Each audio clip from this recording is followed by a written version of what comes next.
Welcome back to day 9 of our teeny tiny sourdough starter. If you are just catching this, we've created a teeny tiny sourdough starter from minimal flour and minimal water to show that you do not have to have a half a cup, 3/4 of a cup, or a cup of flour and water in order to create a sourdough starter. So it is day 9, like I said, of feeding our teeny tiny sourdough starter and creating our teeny tiny sourdough starter.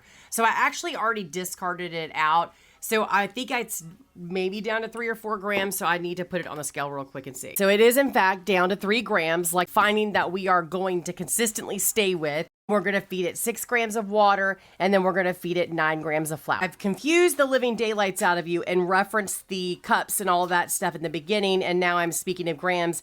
That is because when I originally discussed about this sourdough starter, people were asking about it in cups and teaspoons. Of course, in the very beginning of this process, I converted those cups and teaspoons into grams, and I will always measure into grams. Or not measure, weigh.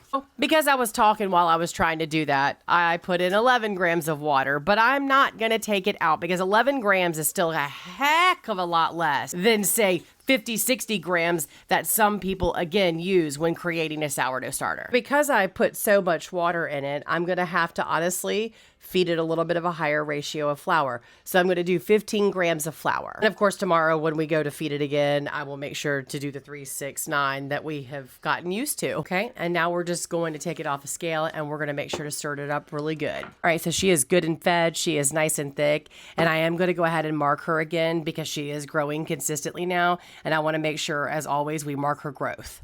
All right, so she's marked where she's sitting. And for those of you that don't understand what I'm doing here, I'm marking the growth because I'm just marking the line of like demarcation where she's currently sitting.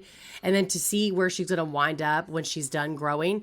And that's just going to let me be able to determine, is she doubling? Is she tripling? Is she quadrupling? That's going to help me get a good estimate of just how active and how robust she is already. All right, so as always, we're just going to put her lid back on top of her, sit her over here to go night-night for the night. So stay tuned for tomorrow for day 10 of our teeny tiny sourdough starter. So I think in the next day or two, we are going to be able to officially put our first sourdough loaf together with Nameless, because I still haven't named it. I'm just going to call her like Minnie Mite. I don't know, like Minnie. Anyway, stay tuned tomorrow for day 10.